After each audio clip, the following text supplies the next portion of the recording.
Welcome, Viking, the trader. You did know that Vikings were quite proficient traders, don't you?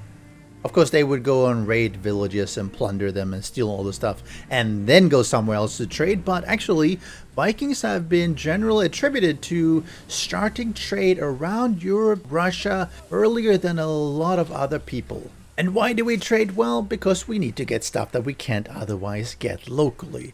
And that's the same thing here in Valheim, where you need to find the trader. And unfortunately, it's actually not really easy to find it all the time. Some people have a real luck with the seed where the trader is really sort of around where you start. Some people, like me, unfortunately, have the trader really far away. So I'm going to show you a really easy way to locate your trader. Now, it is a little bit cheaty because it uses an external website, but sometimes you just have to bite the sour apple because you can't find it, or, well, you don't want to spend so much time looking for it.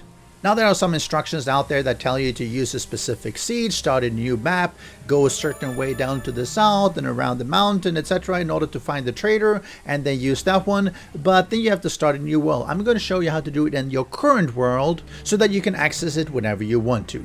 So if you look here on the map, you see the trader. Well, okay, that doesn't really give you very much because it's kind of far from spawn. In my case, it's really far from spawn. My spawn is up here, and I'll show you in a little bit why I actually end up having to use this website to find the trader, which is really simple. So let's head over to the website.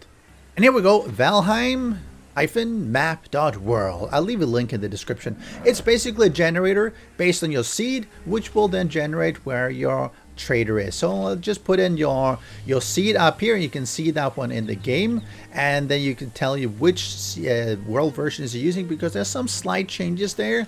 And then you hit, well, you can tick in trader. You can check a lot of other things like bosses, boss stones, camps, and villages, and all that stuff. We're just going to focus on the trader. So we're going to do go, and it will start generating a little bit, I think. Are you generating? Oh, there it is.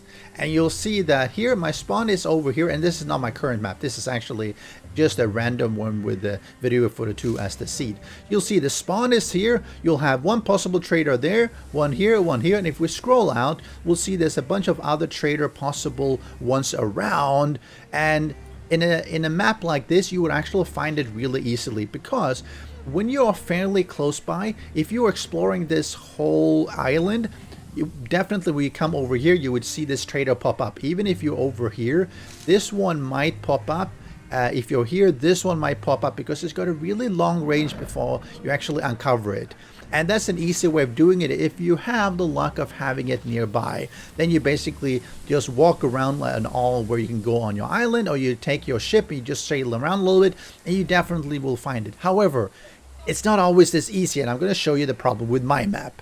So this is the map that I've been playing on and streaming on. My spawn is here, and I have the major problem where I have a small cluster of 3 trader possibilities. Again, it's possibilities. The first one you go to is where the trader will appear, and the rest of them will basically close down and they will never show a trader again. So think about that when you go in and look for your trader. So if I didn't go down here, it will literally be at the edge of the map. So it's not like the previous one I showed where it was literally around. Now this one, I mean, I could have spent hours and hours just circling around trying to find it, unless I happen to go around this area or out to the edge of the map. And that's the reason why I decided that, hey, I'm not going to spend 20-30 hours just sailing around trying to find this place. I'm just, because the trader is really, really important. Anyway, so that allows you to do that. Now, of course, if you want to, let's say you want to see bosses, you can take in bosses, and it will tell you where the bosses are, like the elders, motor, the elder, bone mash, jagluth, and stuff like that. You can do that as well if you want to.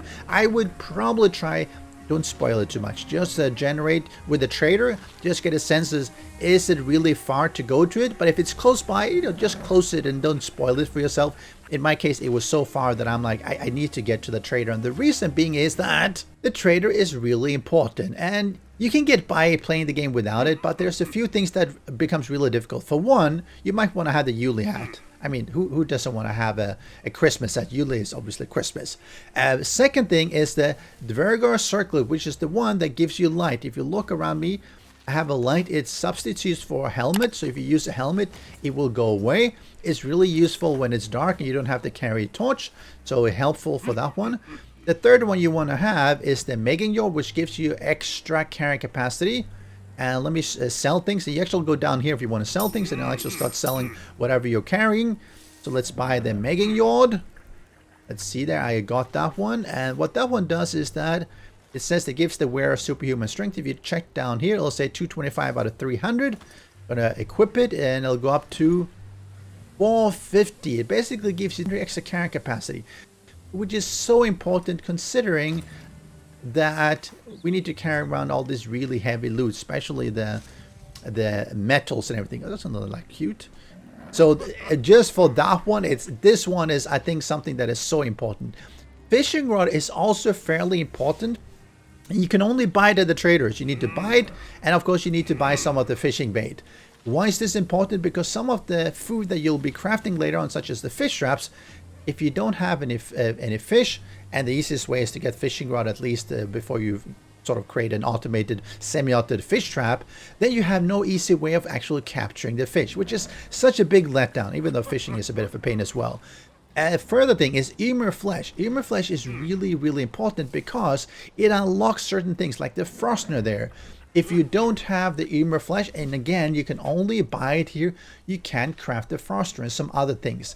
And I find that really frustrating, because if you're spending a lot of time not being able to find your trader, and like I said, it's really far from my base, then you're missing out on all these things that just makes the game more interesting. Being able to carry more, important, have a little bit more interesting weapons. The Frostner is really good. Being able to fish, and maybe not the Yule hat, but you can imagine that having access to all these ones just makes the game more enjoyable. Now, I'm sure they're going to be adding on to the trader as well, and if you can't find them, that's a big pain. What I hope they do is that maybe they have the, where's that bloody crow? Maybe they have the Hugin, whatever his name is, give you a quest and tell you that, hey, you head southeast, and give you a marker or something to the trader. Once you, let's say, once you kill the second boss or something, or maybe the third boss, probably second, so that you don't have to cheat in order to find the trader, because in my opinion he is really important to the enjoyment of the game. And what I like to do once I found him is I will put a portal around him. If you can't see this, you can't quite see it, there's actually a protective barrier around him that doesn't actually show up very well. Sometimes it shows up better, maybe there's certain times of, oh, there you go, you see there's a barrier that will prevent enemies to go in. They will basically get repelled. So you can't, oh, you actually, because of this rune, and you can't actually place anything inside. So what I basically do is that I place something right outside here, and then I have a portal back to my home base, and it allows me to go back and forth when I want to. Of course, beyond the first time, only when I needed a couple of extra Ymir flesh and maybe some extra fish bait did I actually need to go over there. So it's not like you go there very often, because there's really not much there to do, except maybe to sell some of your rubies or your valuables and buying some more fish bait, because once you bought everything else, well, there's no reason to go back.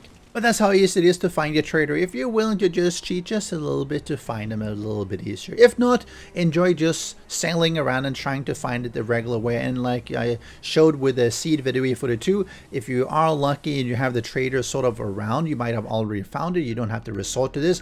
But if you are really unlucky like me, then you might have to get a little bit of extra help like this just to enjoy the game a little better. Good luck, trader. Enjoy your Viking. Good luck, Viking. Enjoy trading. All right, see you next time. Special thanks to the great patrons supporting the channel. If you would like to join the vetted community and support these videos, do follow the Patreon link.